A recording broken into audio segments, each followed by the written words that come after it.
भारत माता की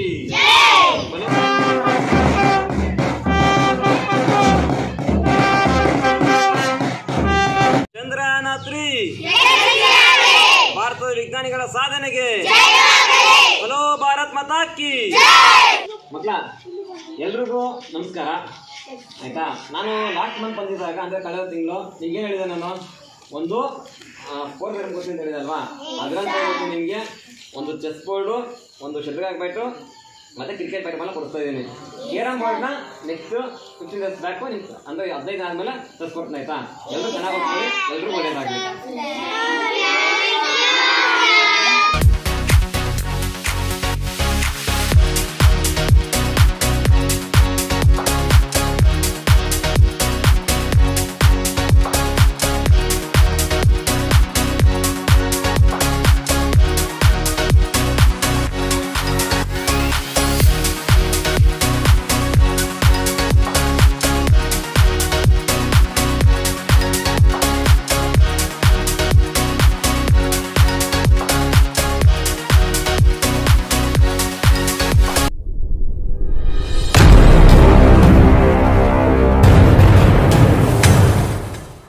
ನಮಸ್ತೆ ಪ್ರೇಕ್ಷಕರೇ, ನಾನು ನಿಮ್ಮ ಪ್ರೀತಿಯ DMS.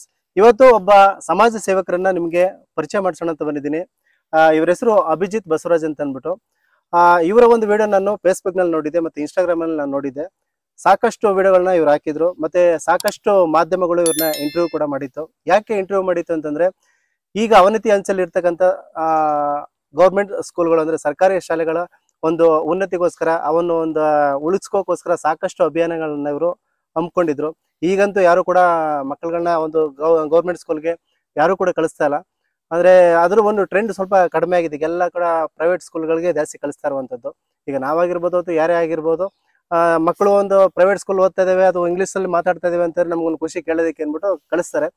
ಈಗ ನಾವೆಲ್ಲ, ಈಗ ನಾನಾಗಿರ್ಬೋದು ಅಥವಾ ಸರ್ ಆಗಿರ್ಬೋದು ಅಥವಾ ನಮ್ಮ ದೇಶದಲ್ಲಿ ಯಾರೇ ಆಗಿರ್ಬೋದು, ಆಲ್ಮೋಸ್ಟ್ ಅಲ್ಲಿ ಎಲ್ಲರೂ ಕೂಡ ಒಂದು ಸರ್ಕಾರಿ ಶಾಲೆಗಳನ್ನೇ ಓದಿ ಅವರು ಕೂಡ ಒಂದು ದೊಡ್ಡ ಹುದ್ದೆನಲ್ಲಿ ಇರುವಂತದ್ದು. ಇವರು ಈ ಒಂದು ನಿಟ್ಟಿನಲ್ಲಿ ಸರ್ಕಾರಿ ಶಾಲೆಗಳನ್ನ ಅವನ್ನು ಉಳಿಸುವಂತ ನಿಟ್ಟಿನಲ್ಲಿ ಕೂಡ ಸಾಕಷ್ಟು ಅಭಿಯಾನಗಳನ್ನ ಹಮ್ಮಿಕೊಂಡಿರುವಂತದ್ದು.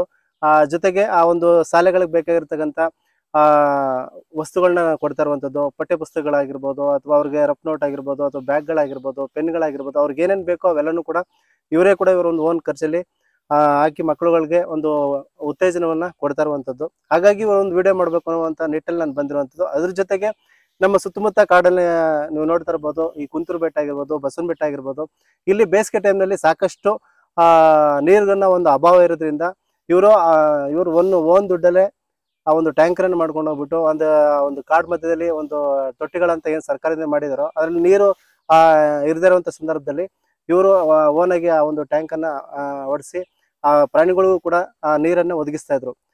ಹಾಗಾಗಿ ಎಲ್ಲಾ ವಿಡಿಯೋಗಳು ನಾನು ನೋಡಿದ್ದೆ, ಮಾಧ್ಯಮದಲ್ಲೂ ಕೂಡ ಬಂದಿತ್ತು. ಹಾಗಾಗಿ ನಾನು ಇವ್ರನ್ನ ಯಾಕೆ ಇಂಟರ್ವ್ಯೂ ಮಾಡಬಾರ್ದು ಅನ್ನುವಂತ ಒಂದೇ ಉದ್ದೇಶಕ್ಕೋಸ್ಕರ ಇವ್ರನ್ನ ನಾನು ಮೀಟ್ ಮಾಡಿದ್ದೀನಿ.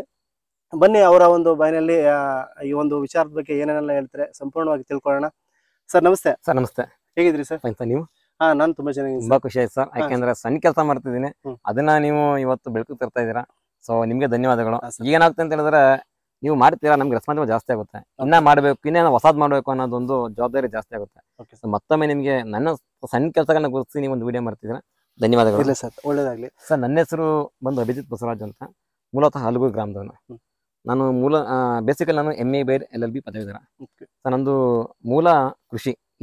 ಇದು ಮರಳಿ ದುಡ್ಡಿ ಅಂತ ಈ ಊರು ಸರ್. ಇದು ಇಲ್ಲೊಂದು ಜಮೀನಿದೆ. ಸೊ ಕೃಷಿಯನ್ನ ಮಾಡ್ಕೊಂಡು ಬರ್ತಾ ಇದ್ದೀನಿ. ನನ್ನ ತಂದೆ ಬಂದು ಭಕ್ತವತ್ಸಲ ಅಂತ. ಸೊ ಈ ಹಲಗೂರಲ್ಲಿ ತುಂಬ ನೇಮೇಬಲ್ ಪರ್ಸನ್. ಏನಂತ ಹೇಳಿದ್ರೆ, ಯಾಕೆ ತುಂಬಾ ಕೇಳ್ತಾರೆ, ನೀಗ ಯಾಕೆ ಈ ತರ ಹುಚ್ಚು, ಯಾಕೆ ಈ ತರ ಸಮಾಜಕ್ಕೆ ಏನಾರ ಮಾಡ್ಬೇಕು, ಸರ್ಕಾರಿ ಶಾಲೆಗಳನ್ನ ಹಾಕೊಳಿಸ್ಬೇಕು ಅಂತ ಮಾಡ್ತಾರೆ ಅಂತ ಕೇಳ್ತಾರೆ ಸರ್. ಇದೆಲ್ಲ ನನ್ನ ತಂದೆ ಕೊಟ್ಟಿರೋ ಗಿಫ್ಟ್ ಸರ್. ಯಾಕಂತ ಹೇಳಿದ್ರೆ ನನ್ನ ತಂದೆ ಒಂದು ಮಾತು ಹೇಳ್ತಿದ್ರು, ನೀನು ನಿನ್ ಕೈಲಿ ಏನಾದ್ರು ಆದ್ರೆ ಮಾಡು ಒಳ್ಳೆ ಕೆಲಸನ, ಇಲ್ಲ ಸುಮ್ಮನಿರು, ಕೆಟ್ಟದ್ದು ಮಾಡಕ್ ಹೋಗ್ಬಾರ ಅಂತ ಹೇಳ್ಕೊಟ್ಟಿದ್ರು ಸರ್. ಆ ನಿಟ್ಟಿನಲ್ಲಿ ನಾನು ಹೇಳ್ತೀನಿ, ಸಣ್ಣ ಕೆಲಸ ಸರ್. ಯಾಕಂದ್ರೆ ನಾವ್ ಇವತ್ತು ಏನ್ ಮಾಡ್ತೀವಿ ಅಂತ ಹೇಳಿದ್ರೆ, ಇರೋದು 3 ದಿನ. ಆ 3 ದಿನದಲ್ಲಿ ಸರ್ ಒಂದಷ್ಟು ನಮ್ಗೆ ಕೊನೆಯಲ್ಲಿ ಸರ್ ನಾವು ಸಾಯ್ಬೇಕು ಅಂತ ಹೇಳಿದಾಗ ಸರ್ ಸಾವು ಯಾವ್ದು ಬರುತ್ತೆ ಗೊತ್ತಿಲ್ಲ, ಬಟ್ ಆ ಕೊನೆ ಮೂಮೆಂಟ್ ಅಲ್ಲಿ ಸರ್ ನಮ್ಗೆ ಸ್ಯಾಟಿಸ್ಫ್ಯಾಕ್ಷನ್ ಇರಬೇಕು. ಕೊನೆ ಮೂಮೆಂಟ್ ನಾವು ಉಸಿರು ಹೋಗ್ತದೆ ಅನ್ನುವಾಗ ನಾನು ಒಂದು ಒಳ್ಳೆ ಕೆಲಸ ಮಾಡಿದೆ ಕಣಪ್ಪ ಅನ್ನೋದೊಂದು ನಮ್ಗೆ ಒಂದು ಸೆಲ್ಫ್ ಸ್ಯಾಟಿಸ್ಫ್ಯಾಕ್ಷನ್ ಇರಬೇಕು. ಸೊ ಆ ನಿಟ್ಟಿನಲ್ಲಿ ಸರ್ ತುಂಬಾ ದೊಡ್ಡದಲ್ಲ ಸರ್, ಸಣ್ಣ ಮಾಡ್ತಾನೆ ಒಂದಷ್ಟು ಒಳ್ಳೆ ಕೆಲಸಗಳು ಮಾಡ್ಕೊ ಬರ್ತಾ ಇದ್ದೀನಿ ಸರ್. ಸರ್ ಒಳ್ಳೇದಾಗಿ ತುಂಬಾನೇ ಖುಷಿ ಆಯ್ತು ನನಗೆ. ನಿಮ್ಗೆ ಈ ತರ ಒಂದು ಕೆಲಸವನ್ನ ಮಾಡ್ಬೇಕು ಅಂತ ನಿಮ್ಗೆ ಹೇಗೆ ಇನ್ಸ್ಪಿರೇಷನ್ ಬಂತು? ಯಾರಿಂದ? ನಿಮ್ಮ Sir, ತಂದೆಯವರಿಂದ ಬಂತ, ನಿಮ್ಮ ತಾತರವರಿಂದ ಬಂತ? ಸರ್ ನಮ್ಮ ತಾತ ನಮ್ಮ ತಂದೆ ತುಂಬಾ ಒಳ್ಳೆ ಕೆಲಸ ಮಾಡಿದ್ರು ಸರ್. ಈ ಸರೌಂಡಿಂಗ್ ಅಲ್ಲಿ ಸರ್ ಅಪ್ ಟು ಗೊಲ್ಡೋಳಿಂದ ಹಿಡಿದು ಗಾನಾಳ್ ಭಾಗದವರೆಗೂ ಸರ್, ಈ ಕಡೆ ಮುತ್ತತ್ತಿರು ಸರ್, ನಮ್ಮ ತಾತ ತುಂಬಾ ಒಳ್ಳೆ ಹೆಸರು ಸರ್. ಒಳ್ಳೆ ಅಂದ್ರೆ ಯಾರ ನಮ್ಮ ಮನೆ ಹತ್ರ ಬರ್ಲಿ ಅಸ್ತರ್ಗೆ ಅನ್ನ ಹಾಕಿದ್ದಾರೆ, ಕಷ್ಟ ಅಂತ ಸಹಾಯ ಮಾಡಿದ್ದಾರೆ. ಸೊ ಆ ತರ ಫ್ಯಾಮಿಲಿ ಬ್ಯಾಕ್ ನಮ್ ಸರ್. ನಮ್ಮ ಫ್ಯಾಮಿಲಿ ಸರ್ನೇಮ್ ಹೆಸರು ದೊಡ್ಡಮನೆ ಅಂತ ಸರ್. ದೊಡ್ಡಮನೆ ಬಸಪ್ಪ ಅಂತ ನಮ್ಮ ತಾತನ ಹೆಸರು. ಸೊ ಅದನ್ನ ಸರ್ನೇಮ್ ಆಗಿ ಇಟ್ಕೊಂಡು ನಾನು ಏನೇ ಕೆಲಸ ಮಾಡಿದ್ರು ದೊಡ್ಡಮನೆ ಅಭಿಜಿತ್ ಬಸವರಾಜ್ ಅನ್ನೋ ಟ್ಯಾಗ್ನಲ್ಲೇ ಮಾಡ್ತೀನಿ ಸರ್ ನಾನು. ಸೊ ನಮ್ಮ ತಾತ ನಮ್ಮ ತಂದೆ ಇಬ್ರು ಇನ್ಸ್ಪಿರೇಷನ್ ಸರ್ ಇದಕ್ಕೆ. Okay okay. ಈಗ ಇದುವರೆಗೂ ನೀವು ಏನೇನೆಲ್ಲ ಕೆಲಸಗಳನ್ನ ಮಾಡಿದ್ರಿ? ಈಗ ಕೆಲವೊಂದು ಫೇಸ್ಬುಕ್ ಅಲ್ಲಿ ಅಪ್ಡೇಟ್ ಆಗಿದೆ, ಮತ್ತೆ ಇನ್ಸ್ಟಾಗ್ರಾಮ್ ಅಲ್ಲಿ ಅಪ್ಡೇಟ್ ಆಗಿದೆ, ಕೆಲವೊಂದು ಮಾಧ್ಯಮಗಳ ಮುಖಾಂತರ ಕೂಡ ಬಂದಿದೆ.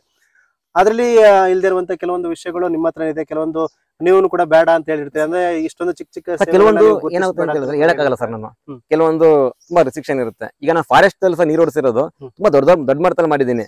ತುಂಬಾ ಆನೆಗಳು ನೀರು ಕುಡಿದಿರೋದಾಗಿರ್ಬೋದು, ಪ್ರಾಣಿಗಳು ನೀರು ಕುಡಿ, ನಮ್ಮ ಹತ್ರ ಎಲ್ಲ ಡಾಕ್ಯುಮೆಂಟ್ಸ್ ಇದೆ. ಬಟ್ ನಾನು ವೈರಲ್ ಮಾಡಕ್ಕಾಗಲ್ಲ, ಯಾಕಂದ್ರೆ ಫಾರೆಸ್ಟ್ ರೂಲ್ಸ್ ಅಂಡ್ ರೆಗ್ಯುಲೇಷನ್ಸ್ ಇದೆ. ನನ್ನ ಕರ್ತವ್ಯ ಅಂತ ನಾನು ಫಾರೆಸ್ಟ್ ಅಲ್ಲಿ ಇರುವ ತೊಟ್ಟಿಗಳಿಗೆ ನೀರು ತುಂಬಿಸಿ ಪ್ರಾಣಿಗಳು ನೀರು ಕುಡಿಬೇಕಷ್ಟೇ ನನ್ನ ಕೆಲಸ. ಅದನ್ನ ವೈರಲ್ ಮಾಡ್ಕೊಂಡು ಇದು ಮಾಡಕ್ ಹೋಯ್ತು ಅಂತ ಹೇಳಿದ್ರೆ ಈ ಬೇಟೆಗಾರರಿಗೆ ಆ ತರ ಎಲ್ಲ ಹಿಂಸೆ ಆಗುತ್ತೆ. ಸೊ ಅದನ್ನೆಲ್ಲ ನಾನು ವೈರಲ್ ಮಾಡಲ್ಲ, ಬಟ್ ನಿಮ್ ಜೊತೆ ಹಂಚ್ಕೋತೀನಿ ಸರ್ ನಾನು. ಬೇಟಾಡೋದಕ್ಕೆ ಬಹಳ ತುಂಬಾ ಸರ್. ಈಗ ನಾವೇನೋ ಒಂದು ವಿಡಿಯೋ ಹಾಕ್ತಿವಿ, ಆನೆ ಬಂದು ಕುಡಿಯೋದ್ನೋ, ಮತ್ತೆ ಒಂದು ಜಿಂಕೆ ಬಂದು ಕುಡಿಯೋದ್ನೋ, ಇಲ್ಲ ಕಳಿ ಬಂದು ಕುಡಿಯೋದ್ನೋ, ಅದು ತುಂಬಾ ವಿಡಿಯೋಸ್ ಇದೆ.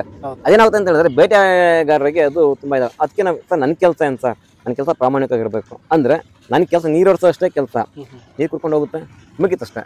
ಸೊ ಆ ನಿಟ್ಟಿನಲ್ಲಿ ಒಂದ್ ಸಣ್ಣ ಅದೇ ತುಂಬಾ ಅದು ಏನಂತ ಹೇಳಿದ್ರೆ ಗುಟ್ಟು ಅಂತ ಹೇಳ್ತಾರಲ್ಲ ಸರ್, ಅದೊಂದು ರಿಸ್ಟ್ರಿಕ್ಷನ್ ಅದು. ಸೊ ಅದನ್ನೆಲ್ಲ ಹಂಚ್ಕೊಳಕ್ಕಾಗಲ್ಲ, ಬಟ್ ಬೇರೆ ವಿಷಯ ಇದ್ ಮಾಡ್ತೀನಿ ಸರ್ ನಾನು. ಓಕೆ, ಖಂಡಿತ. ಈ ಸರ್ಕಾರಿ ಶಾಲೆಗಳಿಗೆ ಇದುವರೆಗೂ ಎಷ್ಟು ಶಾಲೆಗಳನ್ನ ಕವರ್ ಮಾಡಿದ್ರಿ ನೀವು? ಸರ್ ನಂದು ಯಾಕೆ ನಾನು ಬೇಸಿಕಲಿ 1 to 7 ತನಕ ಕಾನ್ವೆಂಟ್ ಓದಿದೆ. ಬಟ್ 8th 9th 10th ಎಲ್ಲ ಓದಿದ್ರೆ ಸರ್ಕಾರಿ ಶಾಲೆ ಅಲ್ಲ ಸರ್. ಹಲಗೂರಿನಲ್ಲಿ GJC ಅಂತಿದೆ, ಇವತ್ತು KPS ಆಗಿದೆ. ಅಲ್ಲೇ ನಾವು 1 to 10th ಓದಿರೋದು. ಯಾಕೆ ಸರ್ಕಾರಿ ಶಾಲೆಗಳು ಏನೇನ್ ಸಮಸ್ಯೆ ನನ್ಗೆ ಗೊತ್ತು ಸರ್, ಅನುಭವಿಸಿದ್ದೀನಿ ಸರ್ ನಾನು. ನಾವು ನಂಬ್ತೀರ ಬಿಡ್ತೀರ ಸರ್, ನಮ್ದು ಸರ್ಕಲ್ ಅಲ್ಲಿ ಬಿಲ್ಡಿಂಗ್ ಇದ್ದಿದ್ದು, ಪಕ್ಕ ಪಬ್ಲಿಕ್ ಟಾಯ್ಲೆಟ್, ನಮ್ದು ಕ್ಲಾಸ್ ರೂಮ್, ನಮ್ಮ ಕ್ಲಾಸ್ ರೂಮ್ ಗೋಡೆಗೂ ಪಬ್ಲಿಕ್ ಟಾಯ್ಲೆಟ್ಗೂ ಒಂದೇ ಗೋಡೆ. ಏನಾಗ್ತಂತ ಹೇಳಿದ್ರೆ ನಾವು ತುಂಬಾ ಹೇಳ್ತೀನಿ ಅಂತ ಹೇಳಿದ್ರೆ ಸರ್, ಅಲ್ಲಿ ಯೂರಿನ್ ಪಾಸ್ ಮಾಡೋರು, ಅಲ್ಲಿ ಪ್ರತಿದಿನ ತುಂಬಾ 100 ಜನ ಮಾಡೋರು. ಅಲ್ಲಿ ನೀರು ಇದಾಗುತ್ತಲ್ಲ ಸರ್, ಕನಿಯುತ್ತಲ್ಲ, ಅದು ನಮ್ ಗೋಡೆ ಬರೋದು, ಪಕ್ಕ ಕೂತ್ಕೋಬೇಕು ನಾನು. ಸೊ ಆ ತರ ಎಲ್ಲ ಕಷ್ಟ ಬಿದ್ದೋದಿದ್ವಿ. ಕ್ಲಾಸ್ ರೂಮ್ಸ್ ಇಲ್ಲ ಸರ್, ಕ್ಲಾಸ್ ರೂಮ್ಸ್ ಇಲ್ಲ. ನಮ್ ಮರದ ಕೆಳಗಡೆ ಪಾಠ ಮಾಡ್ತಿದ್ರು, ಮರದ ಕೆಳಗಡೆ ಕೂತ್ಕೋತಾ ಇದೆ. ಪಾಠ ಮಾಡ್ತಿರ್ಬೇಕಾದ್ರೆ ಮೇಲ್ಗಡೆ ಕಾಗೆಗಳು ಪಿಕ್ಕಿ ಆಗ್ತಿತ್ತು ನಮ್ ಬಟ್ಟೆ ಮೇಲೆ, ನಮ್ ಬುಕ್ಸ್ ಮೇಲೆ. ಈ ತರ ಎಲ್ಲ ನೋಡಿನ್ ಸರ್. ಸರ್ಕಾರಿ ಶಾಲೆ ಅಂತ ಹೇಳಿದ್ರೆ ಅನ್ಕೋತೀವಿ ತುಂಬಾ ಫಂಡ್ ಬರುತ್ತೆ ಏನೋ ಅಂತ ಅನ್ಕೊಂಡು, ಏನು ಇಲ್ಲ ಸರ್. ಬರುತ್ತೆ, ಬಟ್ ಅಂದ್ರೆ ಎಲ್ಲಾ ಮಟ್ಟಿಗೂ ಬರಲ್ಲ. ಒಂದ್ ಲೆವೆಲ್ 100% ಇದ್ರೆ 10% ಬರುತ್ತೆ, ಇನ್ನು 90% ಪಬ್ಲಿಕ್ ಸೈಡ್ ಮಾಡ್ಬೇಕು ಸರ್. ಸೊ ಆ ನಿಟ್ಟಿನಲ್ಲಿ ನಾನು ಸ್ವ ಅನುಭವನ ಹೊಂದಿದ್ದೀನಿ ಸರ್. ಅದಕ್ಕೋಸ್ಕರ ಏನ್ ಮಾಡ್ತೇನೆ ಅಂತ ಹೇಳಿದ್ರೆ ಸಣ್ಣದಾಗಿ ಶುರು ಮಾಡಿದೆ ಸರ್. ಏನು ಮಕ್ಳಿಗೆ ಏನ್ ಬೇಕು ಸರ್, ನಮ್ ಕೈಲಿ ದೊಡ್ಡದಾಗ ಮಾಡಕ್ಕಾಗಲ್ಲ. ಮಕ್ಳು ಬೇಸಿಕಲಿ ಏನ್ ಬೇಕು, books, pen, bags, uniforms, tie, shoes, belt, ಆಯ್ತಾ. ಈ ಸಣ್ಣ ಸರ್ ಆತರ ಶುರು ಮಾಡಿದೆ. ಸೊ ಹಂಗೆ ನಡ್ಕೊಂಡ್ ಸರ್. ಫಸ್ಟ್ ಶುರು ಮಾಡಿದ್ದು ಬಸವನಹಳ್ಳಿ ಸ್ಕೂಲಿಂದ ಸರ್. ನಮ್ಮ ಬಸವನ ಬೆಟ್ಟ ಐತಲ್ಲ, ಅಲ್ಲಿ ಸ್ಕೂಲಿಂದ ಶುರು ಮಾಡಿದೆ ನಾನು. ಆ ಮಕ್ಕಳಿಗೆ ಒಂದಷ್ಟು ಬುಕ್ಸು, ಮತ್ತೆ ಮನೆದವರು ಸರ್ ಅದು, ಅಲ್ಲಿಂದ ಶುರು ಮಾಡಿದೆ.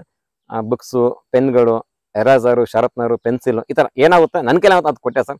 ಅಲ್ಲಿಂದ ಶುರುವಾದದ್ದು ಇವತ್ತು ಹತ್ತತ್ರ ಒಂದು 50 ಸ್ಕೂಲ್ ಆಗಿದೆ ಸರ್. 50 ಸ್ಕೂಲ್ ತನಕ ನಾನು ಕೊಟ್ಟಿದ್ದೀನಿ ಸರ್. ನಾನು ಸುತ್ತಮುತ್ತ ಹೊರಗಡೆ ಎಲ್ಲ ಸೇರಿ ಒಂದು 50 ಸ್ಕೂಲ್ ಹತ್ತತ್ರ ಆಗಿದೆ. ಎಲ್ಲಾ ಸ್ಕೂಲ್ಗೂ ನಾನು ನನ್ ಕೈಲಿ ಆಗುತ್ತೆ ಸರ್. ನಂದು ಅಂತ ಹೇಳ್ತಲ್ಲ ಸರ್, ತುಂಬಾ ಜನ ದಾನಿಗಳು ಬರ್ತಾರೆ ಸರ್. ಇದಕ್ಕೆ ನಾನೇನೇ ಮಾಡ್ಬೇಕು ಅಂದ್ರೆ ಸರ್, ಒಂದು ವಾಟ್ಸ್ಆಪ್ ಸ್ಟೇಟಸ್ ಹಾಕ್ತೀನಿ, ಫೇಸ್ಬುಕ್ ಅಲ್ಲಿ ಹಾಕ್ತೀನಿ, ಅದನ್ನೋಕೆ ಒಂದಷ್ಟು ಜನ ದಾನಿಗಳು ಬರ್ತಾರೆ. ನಂದು ಒಂದು ಸಣ್ಣ ಸೇವೆ ಇರ್ಲಿ ಕಣಪ್ಪ ಅಂತ ಅವ್ರು ಒಂದಷ್ಟು ಕೊಡ್ತಾರೆ ಸರ್. ನಂದು ಒಬ್ಬನೇ ಅಂತ ಹೇಳ್ತಾರಲ್ಲ, ನನ್ನ ಜೊತೆ ತುಂಬಾ ಜನ ಕೈ ಜೋಡಿಸ್ತಾರೆ ಈ ವಿಷಯಗಳಲ್ಲಿ. ಎಲ್ಲರೂ ನಾನು ಒಂದು ಸಪೋರ್ಟ್ ತಗೊಂಡು ಮಾಡ್ತಾ ಇದ್ದೀನಿ ಸರ್. ಇದು ನಿಮ್ದು ಒಂದು ಟೀಮ್ ಇದೆಯಾ ಅಥವಾ ಟೀಮ್ ಇಲ್ಲ ಸರ್, ಟೀಮ್ ಅಂತ ಏನಿಲ್ಲ ಸರ್, 1 man army.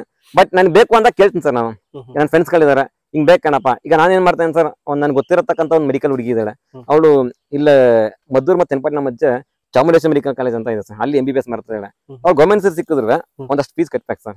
ಅವ್ರ ತಂದೆ ಆಟೋ ಡ್ರೈವರ್, ಸ್ವಲ್ಪ ತುಂಬಾ ಕಷ್ಟದಲ್ಲಿದ್ದಾರೆ. ಸೊ ಅವಳಿಗೆ ನಾನು ಫೀಸ್ ಕಟ್ಬೇಕು ಅಂದಾಗ ಏನಾಗುತ್ತೆ ಅಂತ ಒಂದಷ್ಟು ವಾಟ್ಸ್ಆಪ್ ಸ್ಟೇಟಸ್ ಹಾಕ್ತೀನಿ, ಒಂದಷ್ಟು ಜನಕ್ಕೆ ಕೇಳ್ತೀನಿ ಸರ್, ಒಂದಷ್ಟು ದುಡ್ಡು ಕೊಡ್ತಾರೆ.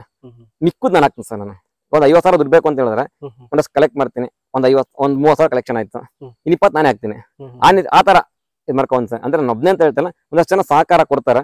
ಸಹಕಾರ ಕೊಡಿದಾಗ ನಾನೇ ಇಂಡಿವಿಜುವಲ್ ಆಗಿ ನಾನೇ ಇದ್ ಮಾಡ್ತೀನಿ ಸರ್. ನಾನು ಲಾಸ್ಟ್ ಇಯರ್ ಏನಾಯ್ತು ಅಂತ ಹೇಳಿದ್ರೆ, ಮಳೆ ಇಲ್ದೇನೆ ತುಂಬಾ ಜನನು ಸಫರ್ ಮಾಡಿದ್ರು, ಕಾಡು ಪ್ರಾಣಿಗಳು ಸಫರ್ ಮಾಡಿದ್ರು ಸರ್. ನನಗೆ ನನ್ನ ಸ್ನೇಹಿತರೊಬ್ರು ಪ್ರಜಾವಾಣಿ ರಿಪೋರ್ಟ್ ಚೇತನ್ ಅಂತಿದ್ದಾರೆ, ಅವ್ರು ನಂಗೊಂದು ಸಜೆಸ್ಟ್ ಮಾಡಿದ್ರು. ಈ ತರ ಕಾಡಲ್ಲಿ ನೀರಿಂದು ಅಭಾವ ಇದೆ, ನಿನ್ ಕೈಲೇನಾದ್ರು ಅಲ್ಲಿ ಒಂದು ತೊಟ್ಟಿಗಳಿದೆ, ಅದಕ್ಕೆ ನೀರು ಹೊಡ್ಸಕ್ಕಾಗುತ್ತಾ ಅಂತ ಕೇಳಿದ್ರು. ನನಗೆ ಅದ್ರ ಐಡಿಯಾ ಇಲ್ಲ ಸರ್, ನನಗೆ ಏನು ಗೊತ್ತಿಲ್ಲ. ನನಗೆ ಆಯ್ತು ಗುರು ಅಂತ ಒಪ್ಕೊಬಿಟ್ಟೆ. ಬಟ್ ನಾನು ಏನು ಗೊತ್ತಿಲ್ಲ ಸರ್ ಅದು ಏನು ಮಾಡ್ಬೇಕೇನಂತ ಅಂದ್ಬಿಟ್ಟು. ಸೊ ಅಲ್ಲಿ ಹೋಗಿ ಫಾರೆಸ್ಟ್ ಡಿಪಾರ್ಟ್ಮೆಂಟ್ ನಾನು ಕನ್ಸಲ್ಟ್ ಮಾಡಿದೆ. ಸೊ ಈ ತರ ಅಲ್ಲ ಅಂತ ಅಂದ್ಬಿಟ್ಟು ರವಿ ಬುರ್ಜಿ ಅಂತ ಒಬ್ರು ಇಲ್ಲಿ DF ಇದ್ರು. ಸೊ ಅವ್ರನ್ನ ನಾನು ಕೇಳಿದಾಗ ಅವ್ರು ಫೋನ್ ಮಾಡಿ ಈ ತರ ಇದೆ, ನೀವು ಅದಕ್ಕೆ ಜಸ್ಟ್ ಏನಿಲ್ಲ ಸರ್, ತೊಟ್ಟಿಗಳಿಗೆ ನೀವು ಟ್ಯಾಂಕರ್ ಮುಖ ನೀರು ಹರಿಸ್ಕೊಟ್ರೆ ಪ್ಲಸ್ ಪ್ರಾಣಿಗಳಿಗೆ ನೀರಾಗುತ್ತೆ ಅಂತ ಹೇಳಿದ್ರು. ಸೊ ಸರಿ ಅಂತ ಒಪ್ಕೊಂಡೆ ಸರ್.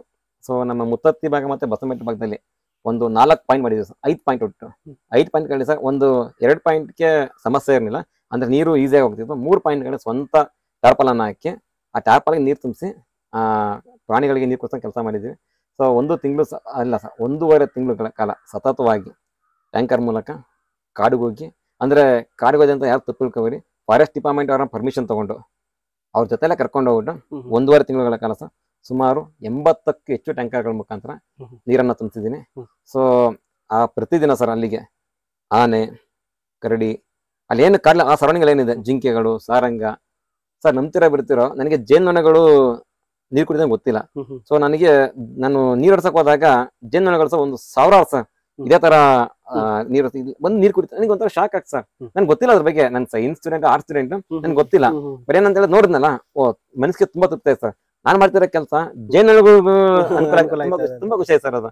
ಸೊ 1.5 ತಿಂಗಳು ಸರ್ ಸತತವಾಗಿ 80ಕ್ಕೂ ಹೆಚ್ಚು ಟ್ಯಾಂಕರ್ ಮುಖಾಂತರ ನಾನು ಒಬ್ಬನೇ ಅಂತ ಎಲ್ಲೂ ಹೇಳ್ಕೊಳ್ಳಲ್ಲ ಸರ್. ಸ್ಟಾರ್ಟಿಂಗ್ ಟ್ಯಾಂಕರ್ ನಾನು ಓಡಿಸ್ತೇನೆ ಸರ್, ನನ್ನ ದುಡ್ಡಿಂದ ಓಡಿಸ್ತೆ. ಸೊ ನೆಕ್ಸ್ಟ್ ಸ್ಪಾನ್ಸರ್ ಶುರು ಆಗೋದು, ಅಂದ್ರೆ ಜನಗಳು ನಾನು ಓಡಿಸ್ತೀನಿ ಅನ್ಕೊಂಡು ಇದು ಮಾಡಿದ್ರು ಸರ್. ಸೊ ಸತತವಾಗಿ 1.5 ತಿಂಗಳು ಅಂದ್ರೆ ಒಂದು 45 ದಿನಗಳ ಕಾಲ 80ಕ್ಕೂ ಹೆಚ್ಚು ಟ್ಯಾಂಕರ್ ಮುಖಾಂತರ ನೀರನ್ನ ಕಾಡಿನಲ್ಲಿ ತೊಟ್ಟಿಗಳಿಗೆ ಮತ್ತು ಒಂದಷ್ಟು ಸಣ್ಣ ಪುಟ್ಟ ಕೆರೆಗಳಿಗೆ ತುಂಬಿಸಿ ಕಾಡು ಪ್ರಾಣಿಗಳಿಗೆ ನೀರನ್ನ ಕುಡ್ಸಕ್ಕಂತ ಒಂದು ಸಣ್ಣ ಕೆಲಸನ ಮಾಡಿದೀನಿ ಸರ್. ನನಗೆ ಏನ್ ಖುಷಿ ಅಂತ ಹೇಳಿದ್ರೆ, ಈ ಒಂದು ಸಣ್ಣ ಕೆಲಸ ದೊಡ್ಡ ಮಟ್ಟದಲ್ಲಿ ವೈರಲ್ ಆಗ್ತು, ಮತ್ತೆ ಜನ ತುಂಬಾ ಅಪ್ರಿಷಿಯೇಟ್ ಮಾಡಿದ್ರು ಸರ್. ನನ್ನ ಅಭಿ ಅಂತ ಕರಿತಿದ್ರು, ಹೋಗಿ ಟ್ಯಾಂಕರ್ ಅಭಿ ಅಂತಕ್ಕಂತ ಒಂದು ಹೆಸರು ಇದಕ್ಕೆ ಇವಾಗ ಹಂಗೆ ತುಂಬಾ ಟ್ಯಾಂಕರ್ ಅಭಿ ಅಂತ ಕರೀತಾರೆ ಸರ್. ಸೊ ಸಾಕ್ತಾರೆ ಅಷ್ಟು, ಒಂದು ಒಳ್ಳೆ ಕೆಲಸ ಮಾಡಿ ತೃಪ್ತಿ ನನ್ನ ಲೈಫ್ ಲಾಂಗ್, ನಮ್ ಲೈಫ್ ಕೊನೆವರೆಗೂ ಇರುತ್ತೆ ಸರ್. ಕಾಡಿಗೆ ಹೋಗಿದ್ದು, ಅಲ್ಲಿ ನಾನು ಪ್ರಾಣಿಗಳನ್ನ ಲೈವ್ ಆಗಿ ನೋಡಿದ್ದು ಎಲ್ಲ ಏನಂತ ಹೇಳಿದ್ರೆ ನನಗೆ ಜೀವನದಲ್ಲಿ ಕಾಡ್ತಾ ಇರುತ್ತೆ, ಮತ್ತೆ ಖುಷಿ ಕೊಡ್ತಾರೆ ಸರ್ ಅವೆಲ್ಲ. ನಂದು ಮೈನ್ ಕಾನ್ಸೆಪ್ಟ್ ಸರ್ಕಾರಿ ಶಾಲೆಗಳನ್ನ ಉಳಿಸಿ ಬೆಳೆಸಿ ಅಂತ ಒಂದು ಅಭಿಯಾನ. ಸರ್ಕಾರಿ ಶಾಲೆ ಸರ್ಕಾರಿ ಶಾಲೆಗಳನ್ನ ಸರ್ಕಾರಿ ಶಾಲೆಗಳನ್ನ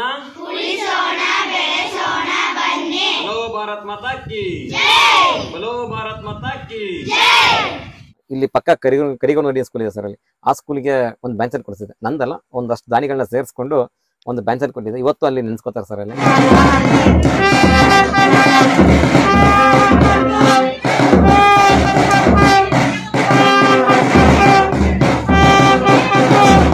ಆ ಥರ ಬ್ಯಾಂಚ್ ಸೆಟ್ ಆಗಿರ್ಬೋದು, ಏನು ದೊಡ್ಡ ಮಟ್ಟದಲ್ಲಿ ಇದೆ ಸರ್. ಮತ್ತೆ ನಮ್ಮ ಹಲಗೂರಲ್ಲಿ KP ಸ್ಕೂಲ್ ಇದೆ ಸರ್, ಅಲ್ಲಿಗೆ ನಮ್ಮ ಜಗದೀಶ್ ಅಂತ ಒಬ್ರು NS ಆಫೀಸರ್ ಇದ್ರು ಡಿಗ್ರಿ ಕಾಲೇಜಲ್ಲಿ. ಅವರ ನೇತೃತ್ವದಲ್ಲಿ ಅವರು ಒಂದಷ್ಟು ಹುಡುಗರನ್ನ ಕೂಡಿಸ್ಕೊಂಡು ಸರ್ ಬೆಂಗಳೂರಿಂದ ಬಂದು ಶಾಲೆಗೆ ಬಣ್ಣ ಹೊಡಿತಕ್ಕಂಥ ಮತ್ತೆ ಡ್ರಾಯಿಂಗ್ ಮಾಡ್ತಕ್ಕಂಥ ಕೆಲಸನ ಮಾಡಿದ್ರು. ಆ ತರ ಸಣ್ಣ ಪುಟ್ಟ ಅಂತ ಹೇಳ್ತಲ್ಲ, ಇದು ದೊಡ್ಡ ಮಟ್ಟ ಸರ್. ಇದು ಈ ತರ ಇನ್ನ ಫ್ಯೂಚರ್ಲಿ ತುಂಬಾ ಪ್ಲಾನ್ಗಳಿದೆ. ಇಲ್ಲೇ ನಮ್ಮ ಸ್ಕೂಲ್ ಇದೆ ಸರ್, ಇಲ್ಲಿ ಏನ್ ಬಂದಿದ್ದೀವಿ ಮರಳಿ ದೊಡ್ಡಿ ಅಂತ. ಇಲ್ಲೇ ಒಂದು ಸರ್ಕಾರಿ ಕಿರಿಯ ಪ್ರಾಥಮಿಕ ಶಾಲೆ ಇದೆ. ಈ ಶಾಲೆಗೆ ಮೇಯ್ನ್ ಆಗಿ ಸರ್ ಒಂದು ಡೆಸ್ಕ್ ಬೇಕು, ಮಕ್ಳು ಎಲ್ಲ ಕುತ್ಕೊಂಡು ಪಾಠ ಕೇಳ್ತಿದ್ದಾರೆ. ಸೊ ಮುಂದಿನ ದಿನಗಳಲ್ಲಿ ಸರ್ ಖಂಡಿತ ನಾನು ಮಕ್ಕಳಿಗೆ ಭರವಸೆ ಕೊಟ್ಟಿದ್ದೀನಿ, ಇನ್ನೊಂದು 5 months ಅಲ್ಲಿ ಸರ್ ಖಂಡಿತ ಮಕ್ಕಳಿಗೆ ಡೆಸ್ಕ್ ಬೇಕು ಅಂತ ಹೇಳಿದರೆ ನಾನು ಒಂದಷ್ಟು ದಾನಿಗಳನ್ನ ನಂದು ಸೇರಿಸಿ ಒಂದಷ್ಟು ದಾನಿಗಳನ್ನ ಹುಡುಕಿ ಈ ಸ್ಕೂಲ್ಗೆ ನಾನು ಡೆಸ್ಕ್ ಕೊಡ್ತಕ್ಕಂಥ ಕೆಲಸವನ್ನ ಖಂಡಿತ ಮಾಡ್ತೀನಿ. ಮತ್ತೆ ಈ ಒಂದು NGO ಸಂಸ್ಥೆ ಕಡೆಯಿಂದ ಇದೇ ಸ್ಕೂಲ್ಗೆ ಒಂದು ವಾಟರ್ ಫಿಲ್ಟರ್ ಕೊಡ್ತಾರೆ ಸರ್. ನೀರು ಮಕ್ಕಳೆಲ್ಲ ನೀರು ಎಲ್ಲ ಅಲ್ಲಿ ಇಲ್ಲಿ ನೀರು ಕುಡಿತಿದ್ದಾರೆ, ಮತ್ತೆ ರೋಗ ಬರ್ತದೆ ಸರ್. ಅದನ್ನ ನನಗೆ ಯಾರೇ ಹೇಳಿದ್ರು. ಸೊ ಅದಕ್ಕೆ ನಮ್ಮ ಒಂದು NGO ಕಂಪ್ನಿಗೆ ಅಪ್ರೋಚ್ ಮಾಡಿದ್ದೆ, ಒಂದು ಫಿಲ್ಟರ್ ಬೇಕು ಅಂತ. ಸೊ ಅವರು ಒಂದು 8,000 ರೂಪಾಯಿ ಮೌಲ್ಯದ ಫಿಲ್ಟರ್ನ ಇಲ್ಲಿ ಕೊಟ್ಟಿದ್ರು ಸರ್. ಸೊ ಆದಷ್ಟು ಬಸವನಹಳ್ಳಿ ಸ್ಕೂಲು, ಕರಿಗೋಡನದೊಡ್ಡಿ ಸ್ಕೂಲು, ನಮ್ಮ KPS, ಮರಿಗೋಡನದೊಡ್ಡಿ, ಮತ್ತೆ ಮರಳಿ ದೊಡ್ಡಿ, ಆಮೇಲೆ ಕೆಂಪೇನದೊಡ್ಡಿ ಸರ್, ಈ ಶಾಲೆಯ ಮಕ್ಕಳು, ಮತ್ತೆ ಬಸಾಪುರ, ಇಂಥ ಈ ತರ ಶಾಲೆಗಳ ಮಕ್ಕಳಿಗೆಲ್ಲ ಏನ್ ಮಾಡಿದ್ದೀನಿ ಅಂತ ಹೇಳಿದ್ರೆ, ಹೋಗಿ ನನ್ನ ತಂದೆ ಬರ್ತಡೇ ಆಗಿರ್ಬೋದು, ನನ್ನ ಫ್ಯಾಮಿಲಿ ಯಾರದೇ ಬರ್ತಡೇ ಆಗಿರ್ಬೋದು, ಆ ಒಂದು ಸಮಯವನ್ನ ನಾನು ನೋಟ್ ಮಾಡ್ಕೊಂಡು ಅವತ್ತು ದಿನ ಹೋಗ್ಬಿಟ್ಟು ಅವರಿಗೆ ಒಂದು ಮಕ್ಳಿಗೆ ಊಟ ಹಾಕ್ಸೋದಾಗ್ಲಿ, ಸ್ವೀಟ್ ಕೊಡೋದಾಗ್ಲಿ, ಜೊತೆನಲ್ಲಿ ಬುಕ್ಸು, ಪೆನ್ನು ಈ ತರ ಕೊಡ್ತಕ್ಕಂಥ ಕೆಲಸನ ಮಾಡ್ಕೊಂಡಿತ್ತು. ಮುಂದಿನ ದಿನಗಳು ಅಷ್ಟೇ ಒಂದು ದೊಡ್ಡ ಮಟ್ಟದಲ್ಲಿ ಒಂದು ಅಭಿಯಾನವನ್ನ ಬೆಳೆಸ್ಬೇಕು ಅಂತಕ್ಕಂಥ ಒಂದು ಕನಸನ್ನ ಕಟ್ಕೊಂಡಿದ್ದೀನಿ ಸರ್. ಅಂದ್ರೆ ನನ್ನ ಕೈಲಿ ಏನಾಗುತ್ತೋ ಸರ್, ನನ್ನ ಕೈಲಿ ಎಷ್ಟಾಗುತ್ತೋ ಅಷ್ಟರ ಮಟ್ಟಿಗೆ ನಾನು ಈ ಒಂದು ಕಾರ್ಯವನ್ನು ಮಾಡಬೇಕು ಅಂತ ತೀರ್ಮಾನ ಮಾಡಿದ್ದೀನಿ ಸರ್. ಖಂಡಿತ ಇದನ್ನ ನಿಲ್ತಾ ಇಲ್ಲ ಸರ್. ನನ್ನ ಜೀವ ಇರುವವರೆಗೂ ಅದನ್ನ ನಾನು ಕಂಟಿನ್ಯೂ ಮಾಡ್ಕೊಂಡು ಹೋಗ್ತೀನಿ. ಸರ್, ಒಟ್ಟಿನಲ್ಲಿ ನಿಮ್ಮ ಹತ್ರ ಮಾತಾಡಿ ನನಗೆ ಬಹಳ ಖುಷಿ ಆಯ್ತು. ಈ ತರ ಒಂದು ಸಮಾಜ ಸೇವೆ ಮಾಡ್ತಾ ಇದ್ರಿ, ನಿಮ್ದೊಂದು ಟೀಮ್ ನ ಅದೇ ರೀತಿ ಕಟ್ಕೊಳ್ಳಿ ಅಂತ ನಾನು ಹೇಳ್ತೇನೆ. ಯಾಕಂದ್ರೆ ನೀವು ಒಬ್ಬರೇ ಒಂಟಿಯಾಗಿ ಈ ತರ ಒಂದು ಸೇವೆಯನ್ನ ಮಾಡ್ತಾ ಇದ್ರಿ. ಕೆಲವರು ಸ್ಪಾನ್ಸರ್ಗಳು ಬರ್ತಾ ಇದಾರೆ ಅಂತ ಹೇಳ್ತಾ ಇದ್ರಿ, ಅವರು ಕೂಡ ಕೊಡ್ತಾ ಇದಾರೆ. ಅದ್ರ ಜೊತೆಗೆ ನಾನು ಕೂಡ ನನ್ನ ಓನ್ ದುಡ್ಡನ್ನು ಹಾಕಿ ಮಾಡ್ತೇನೆ ಅಂತ ಹೇಳ್ತಾ ಇದ್ರಿ. ಇದೇ ರೀತಿ ಸಾಕಷ್ಟು ಸಾಧಕರು ಏನಾದ್ರು ಇತ್ತು ಅಂತಂದ್ರೆ ನಾನು ಒಂದು ಕಮೆಂಟ್ ಸೆಕ್ಷನ್ ಅಲ್ಲಿ ಕಮೆಂಟ್ಸ್ ಮಾಡಿ ಅವ್ರನ್ನು ಕೂಡ ಇಂಟರ್ವ್ಯೂ ಮಾಡ್ತೀನಿ. ಜೊತೆಗೆ ಎಲ್ಲಾ ಕಡೆ ಒಂದು ಟೀಮ್ ಅಂತ ಬೆಳೀತು ಅಂತಂದಾಗ ಎಲ್ಲರೂ ಕೂಡ ಸ್ವಲ್ಪ ಸಣ್ಣ ಪುಟ್ಟ ಕೆಲಸಗಳನ್ನ ಮಾಡಿದ್ರೆ ನಾವು ಒಂದು ಶಾಲೆಗಳಾಗ್ಲಿ ಅಥವಾ ಒಂದು ಕಾಡಾಗಲಿ ಸುತ್ತಮುತ್ತ ನಮ್ಮ ಒಂದು ಪರಿಸರವನ್ನ ನಾವು ಚೆನ್ನಾಗಿ ಕಾಪಾಡ್ಕೋಬಹುದು. ಇನ್ನು ಕೂಡ ನಮ್ಮ ಫ್ಯೂಚರ್ಗೂ ಕೂಡ ನಮ್ಮ ಮುಂದಿನ ಪೀಳಿಗೆಗೂ ಕೂಡ ಒಂದು ಒಳ್ಳೆ ಒಂದು ಇದನ್ನ ಕೂಡ ಕೊಡ್ಬೋದು, ಒಂದು ನಿಸರ್ಗವನ್ನು ಕೊಡ್ಬೋದು ಅಂತ ಕೂಡ ಹೇಳ್ಬೋದು. ಸರ್, ನಿಮ್ ಜೊತೆ ಮಾತಾಡಿ ನನಗೆ ಬಹಳ ಖುಷಿ ಆಯ್ತು. ಇದೇ ರೀತಿಯಾದ ಒಂದು ಸಮಾಜ ಸೇವೆಯನ್ನ ಮಾಡ್ತಾರೆ. ಒಳ್ಳೇದಾಗ್ಲಿ, ಇನ್ನೂ ದೊಡ್ಡ ಮಟ್ಟದಲ್ಲಿ ಮಾಡಿ, ನಿಮ್ಗೆ ಸ್ಪಾನ್ಸರ್ಗಳು ಜಾಸ್ತಿ ಬರ್ಲಿ. ನಾನು ಕೂಡ ನಿಮ್ ಜೊತೆಗೆ ಒಂದು ಸ್ಪಾನ್ಸರ್ ಅನ್ನ ಕೊಡ್ತೀನಿ. ಯಾವ್ದೇ ಇದ್ರು ನನ್ಗೂ ಕೂಡ ಹೇಳಿ, ನಾನು ಕೂಡ ಅದ್ರ ಜೊತೆಗೆ ಕೈ ಜೋಡಿಸ್ತೀನಿ.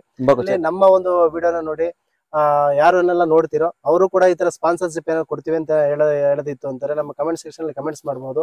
ಸಾಧಕರುಗಳು ಏನಾದ್ರು ಇತ್ತು ಅಂತಂದ್ರು ಇವ್ರನ್ನ ನೀವು ಇಂಟರ್ವ್ಯೂ ಮಾಡಿ ಅಂತಂದ್ರು ಕೂಡ ನಾನು ಅವ್ರನ್ನ ಇಂಟರ್ವ್ಯೂ ಮಾಡ್ತೀನಿ. ಈ ತರ ಒಂದು ಪ್ರತಿಭೆಗಳು ನಮ್ಮ ಒಂದು ಸುತ್ತಮುತ್ತ ಇರ್ತಾರೆ, ಎಲೆಮೆರೆ ಕಾಯ್ನಂಗ್ ಇರ್ತಾರೆ. ಅವ್ರನ್ನು ಕೂಡ ಬೆಳಕಿಗೆ ತರೋಣ, ಜೊತೆಗೆ ನಮ್ಮ ದೇಶವನ್ನ ಸುಭಿಕ್ಷವನ್ನಾಗಿ ಮಾಡೋಣ. ತುಂಬಾ ಖುಷಿ ಆಯ್ತು ಸರ್ ನಿಮ್ಗೆ. ಎಸ್ಪೆಷಲಿ ಏನಾಯ್ತು ಅಂತ ಹೇಳಿದ್ರೆ ಜವಾಬ್ದಾರಿ ಜಾಸ್ತಿ ಆಯ್ತು. ಯಾಕಂದ್ರೆ ಇಂಟರ್ವ್ಯೂ ಮಾಡೋದು ದೊಡ್ಡದಲ್ಲ ಸರ್. ನೀವು ಇಂಟರ್ವ್ಯೂ ಮಾಡ್ತೀರಾ, ಒಂದಷ್ಟು ಜನ ನೋಡ್ತಾರೆ. ನನಗೇನಾಗುತ್ತೆ ಪರ್ಸನಲಿ ಅಂತ ಹೇಳಿದ್ರೆ ನಾನೇನು ಮಾಡಿಲ್ಲ, ನನಗೆ ಇವತ್ತು ನಾನು ಜೀರೋ ಸರ್, ನಾನು ಏನು ಮಾಡಿಲ್ಲ. ನನ್ನ ಕೈಲಿ ಏನಾಗುತ್ತೋ ಸಣ್ಣ ಬರ್ತಾ ಮಾಡ್ಕೊಂಡಿದ್ದೀನಿ, ನನ್ಗೆ ಜೀರೋನೇ ಅದು. ಇಂಟರ್ವ್ಯೂ ಮಾಡಿ ಒಂದಷ್ಟು ಜನ ನೋಡ್ತಾರೆ, ಇನ್ನೇನೋ ಮಾಡಿದ್ದೇನೆ ಅಂತಂದಾಗ ನಾನು ಜವಾಬ್ದಾರಿ ಜಾಸ್ತಿ, ರೆಸ್ಪಾನ್ಸಿಬಲ್ ಜಾಸ್ತಿ ಆಗುತ್ತೆ. ಸೊ ದೊಡ್ಡ ಮಟ್ಟದಲ್ಲಿ ಮಾಡಿದ್ರೆ ಸರ್ ನನ್ನ ಕೈಲಿ ಏನಾಗುತ್ತೆ ಅಷ್ಟು ಒಂದು ಕೆಲಸವನ್ನ ಖಂಡಿತ ಮಾಡ್ತೀನಿ ಸರ್. ನಾನು ಅವಾಗಲೇ ಹೇಳಿದ್ನಲ್ಲ ಸರ್, ನಾವ್ ಯಾವ ಸಾಯ್ತೀವಿ ಗೊತ್ತಿಲ್ಲ, ಲೈಫ್ ಇಸ್ ವೆರಿ ಶಾರ್ಟ್. ಇವತ್ತೇನಾಯ್ತು ಅಂತ ಹೇಳಿ ಬೋರ್ಡ್ ನೋಡ್ತಾ ಇರ್ತೀನಿ, ತುಂಬಾ ಚಿಕ್ಕ ವಯಸ್ಸಿಗೆ ಬೋರ್ಡ್ ಹಾಕಿರ್ತಾರೆ, 30 ವರ್ಷ 35 ವರ್ಷ 25 ವರ್ಷಕ್ಕೆ ಸತ್ತಾಗ್ತದೆ ಗೊತ್ತಿಲ್ಲ ಸರ್. ಹೃದಯಾಘಾತ, ಕ್ಯಾನ್ಸರ್, ಮತ್ತೊಂದು ಮಗದೊಂದು ಸರ್. ಸೊ ಏನನ್ಸುತ್ತೆ ಅಂತ ಹೇಳಿದ್ರೆ ಲೈಫ್ ಇಸ್ ಶಾರ್ಟ್, ಯಾವಾಗ ಏನಾಗುತ್ತೆ ಗೊತ್ತಿಲ್ಲ. ಬಟ್ ಇರೋ ತನಕ ಒಂದಷ್ಟು ಜನಕ್ಕೆ ಒಳ್ಳೇದ್ ಮಾಡೋಣ ಸರ್. ನಾನು ಇನ್ನೊಂದು ರಿಕ್ವೆಸ್ಟ್ ಮಾಡ್ತೀನಿ, ನಿಮ್ ಕೈಲಿ ಒಳ್ಳೇದ್ ಮಾಡಕ್ ಆಗದಾರ ಪರವಾಗಿಲ್ಲ, ಕೆಟ್ಟದ್ದು ಮಾಡಕ್ ಹೋಗ್ಬೇಡಿ. ಸೊ ಏನಂತ ಹೇಳಿದ್ರೆ ಸರ್, ನನ್ನ ಲೈಫ್ ಎಷ್ಟು ದಿನ ಇರುತ್ತೆ ಗೊತ್ತಿಲ್ಲ, 100 ವರ್ಷ ಇರ್ಬೋದು, 80 ವರ್ಷ ಇರ್ಬೋದು, 60 ವರ್ಷ ಇರೋದು ಗೊತ್ತಿಲ್ಲ. ಬಟ್ ನನ್ನ ಲೈಫ್ ಎಂಡಿಂಗ್ ಅಲ್ಲಿ, ನಾನು ಸಾಯೋ ಕ್ಷಣದಲ್ಲಿ ನಾನೇನಾರ ನೆನೆಸ್ಕೊಂಡ್ರೆ ನನ್ನ ಸ್ಯಾಟಿಸ್ಫ್ಯಾಕ್ಷನ್ ಇರ್ಬೇಕು ಸರ್. ಸೆಲ್ಫ್ ಸ್ಯಾಟಿಸ್ಫ್ಯಾಕ್ಷನ್ ಇರಬೇಕು, ಆತ್ಮತೃಪ್ತಿ ಇರಬೇಕು. ಒಂದಷ್ಟು ಒಳ್ಳೆ ಕೆಲಸ ಮಾಡಿದೆ, ಸಾಕಪ್ಪ ಜೀವನ, ನಾನು ನಿಂದೆ ಹೋಗ್ತೀನಿ ಅನ್ನೋ ಇದಿರ್ಬೇಕು ಸರ್. ಆ ನಿಟ್ಟಿನಲ್ಲಿ ನಾನು ಜೀವನ ಮಾಡ್ತಾ ಇದ್ದೀನಿ ಸರ್. ನನ್ನ ಸಣ್ಣ ಕೆಲಸ ಸರ್, ತುಂಬಾ ದೊಡ್ಡದೇನೋ ಸಣ್ಣ ಕೆಲಸಗಳು ಸರ್. ಬಟ್ ಮುಂದೆ ದೊಡ್ಡ ಪ್ರಾಜೆಕ್ಟ್ ಇದೆ ಸರ್. ಯಾಕಂತ ಹೇಳಿದ್ರೆ ಹೇಳಿದ್ನಲ್ಲ ಸರ್, ಬ್ಯಾಂಕ್ ಸೈಡ್ ಕೊಡಿಸ್ತೆ, ಇನ್ನೊಂದು ಯಾವ್ದೋ ಒಂದು ಸ್ಕೂಲ್ಗೆ ಈ ಡೆಸ್ಕ್ ಹೇಳಿದೀನಿ, ಮತ್ತೆ ಇನ್ನೊಂದು ಸ್ಕೂಲ್ಗೆ ಸರ್ ಇದು ಪ್ರೊಜೆಕ್ಟರ್ ಸರ್. ಮೀನ್ಸ್ ಮಕ್ಳು ಪಾಠ ಮಾಡ್ಬೇಕಾದ್ರೆ ಒಂದು ಇದ್ರಲ್ಲಿ ಮೀನ್ಸ್ ಪ್ರೊಜೆಕ್ಟರ್ ಮೀನ್ಸ್ ಇದು ದೊಡ್ಡದಾಗಿ ಸ್ಕ್ರೀನ್ ಬರುತ್ತೆ ಸರ್.